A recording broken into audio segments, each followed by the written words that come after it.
له ډېره وخته یې زما په زړه کې کور نیولی، لیونۍ سترګو دې خدای شته چې یم په اور نیولی. ځان مې ریبم دا ستا غمونو ته مې مخه کړې،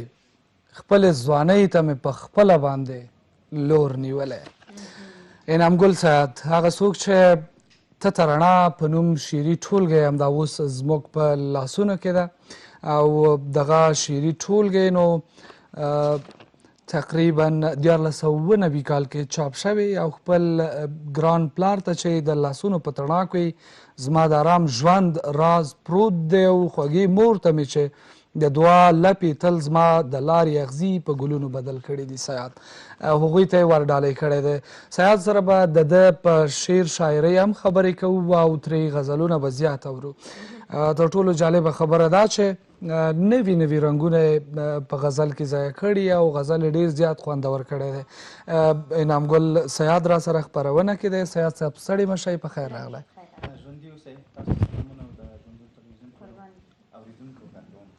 ډېره مننه سیاد صاحب، کور مودان. راځئ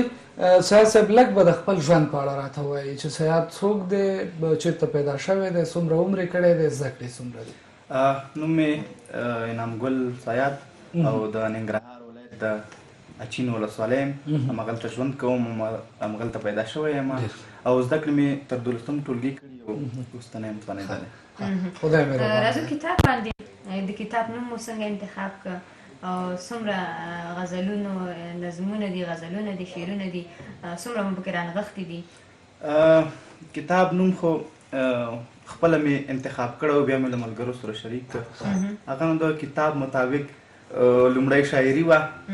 تته وه ما چې وروسته به ورو ورو تیزېږي. د همدې له خاطره هغه ملګرو را سره ومنله، انتخاب مې کړ.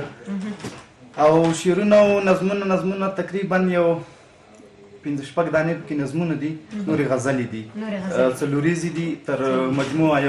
یو دانه برابر شي. الله دې ستاسو قلم تاند لري همداسې الفت جان، یو څه به واورو چې خپرونه هم وروستۍ شو. وخت کم دی، باید 3 غزلې خو حتما واورو چې نن کېږي په دې 8 دقیقو کې باید 3 واورو. مهرباني سیاد صاحب. زه به غزل درته ووایم چې د محبت ستړو سندرو پسې وخاندمه، د محبت ستړو سندرو پسې وخاندمه، پخپله هم خپلو خبرو پسې وخاندمه. او یم رالوېدلی څوک د لاس د راکولو نه وي، یم رالوېدلی څوک د لاس د راکولو نه وي، رانه روان شي په ملګرو پسې وخاندمه. او د سترګو داونه څنګه ځان سلامت بیرته راوړي، د سترګو داونه څنګه ځان سلامت بیرته راوړي، هسې یوازې جوارګرو پسې وخاندمه. ته رانه تلي او زه دې غاړې ته لوېدم په خوب کې،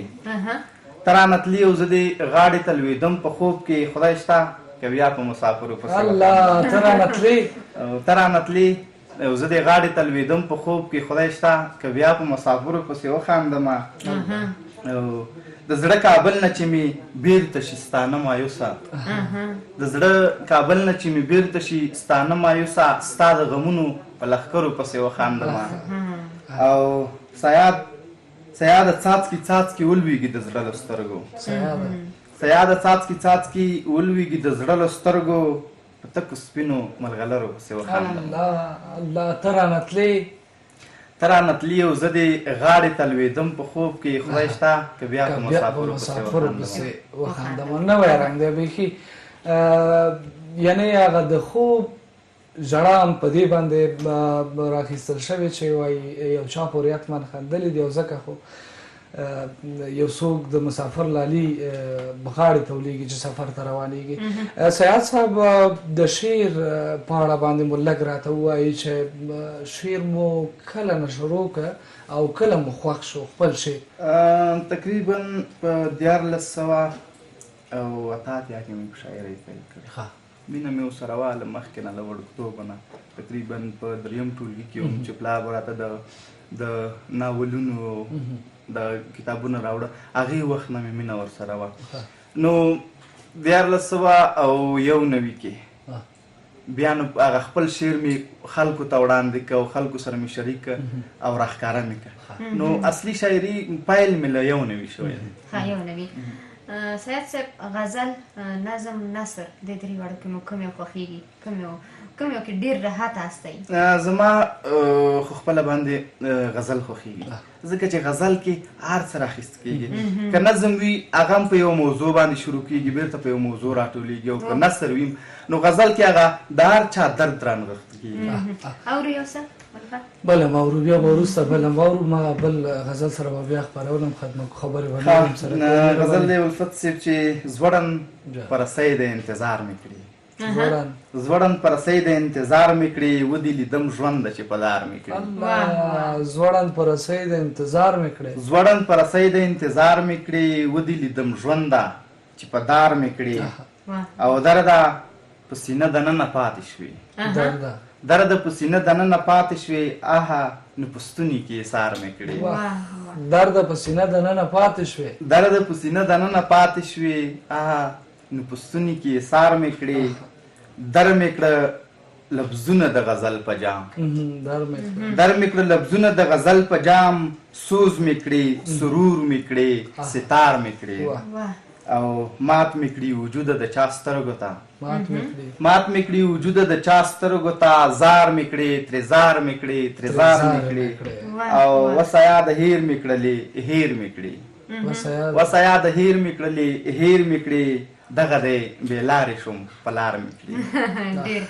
ډېر ښایسته ده وروستی بیت بس هغه د چا خبره چې تور توتانه او له تاسې جا ډېره مننه شاه صاحب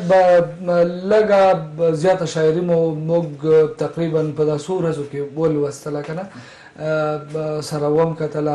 یا د فیسبوک له لارې یا له بلې لارې خو وشوه تر یوې اندازې پورې هغلته ټوله مینه ښکاري شاعري مو تر ډېره په مینه باندې کړې ده او که نه ناخوالو تمام نه په ټولو اړخونو کې مې کار کړی مثلا دغه لومړی بیت چې د دې غزلو دا مجموعه د ټولو خلکو درد دی د وطن درد دی د هر یو راز پکې پروت دی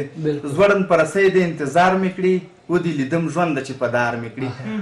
انتظار یوازې نه دی چې هغه د مینې خبرې پکې خلک هر څه ته انتظار لري د چا یوه هیلۍ د چا بله هیلۍ نو داسې ځانګړی کوم دغه نشته پکې هر څه ته کوشش کوم چې هر چا درد پکې راواخلم د هر څه پکې راواخلم یعنې په حالاتو شاعري په حالاتو شاعري ډېر ښه خدای مو بریالی لره وخت را سره کمیدونکی دی او سهار تقریبا 2.5 دقیقې وخت لرو نو واورو خدای پاماني وکړو د ده په شعر خیر خدای پاماني ته وخت فکر کوم پاتې کېږي نو واورو سید صاحب مهرباني څومرې خوند یې راته تېر کړلو رومال په مخ ژوندی تصویر یمه زنګېږم د دیوال په مخ وخته نو بس نورې څپېړې په مخ مه راکوه وخته نو بس نورې څپېړې په مخ مه راکوه ته خبره نه یې چې وهل لري وبال په مخ او ساعت ته لاړې ورځې وشوې میاشتې هم تېرې شوې که داسې وي خاورې به هم واوړې د کال په مخ او هسې چې ماته هم همزولي کړي څېره په غاړه هسې چې تا ته هم همزولي خور کړي شال په مخ هسې چې ماته هم همزولي هسې چې ماته هم په غاړه کې څېره واچوي هسې چې تا ته هم همزولي خور کړي شال په مخ د محبت الزام سیا د دومرې پورته که چې زه ورپسې وم او روان مې و مرال په مخ ساعت په دغه باندې بیا ووایي ښه ساعت ته لاړې ورځې وشوې میاشتې هم تېرې شوې که داسې وي خاورې به هم واوړي د کال په مخ ډېره مننه سید صاحب ډېره مننه واقعیت دی چې ډېر زیات خوند دی وکړه راتګ مو نړۍ مننه ژوندي اوسئ کور مو ودان چې وخت مو راکړه بلنه مو راکړه اباد اوسئ خوشحاله اوسئ کور مو ودان وخت را سره کمیدونکی دی الفت جانه له تاسو ټولو هېوادوالو نړۍ مننه کوو چې زموږ د خپرونې لیدونکي یاست او تر 9 بجو مو الفت جان په خپرونه کې یوازې نه پرېږدئ سبا نو د چهارشنبې ورځ د الفت جان نشته دی زه به د مسافر صاحب سره خپرونه کې حاضرېږم تاسو ته ښې شېبې الفت جان ته هم ښه تفریح ډېره مننه کور ودان له تاسو ټولو مننه چې تعقیبوئ مو راسره یاستئ د خپرونې تر وروستیو شېبو له ټولو میلمنو او زموږ له همکارانو هم مننه چې زیار یې ویست میلمانه راغله خپرونې ته له عالم جان کبیري نه هم ډېره مننه وخت را سره تمام دی تر هغې مو چې حضور ته بیا راګرځو د الله په امان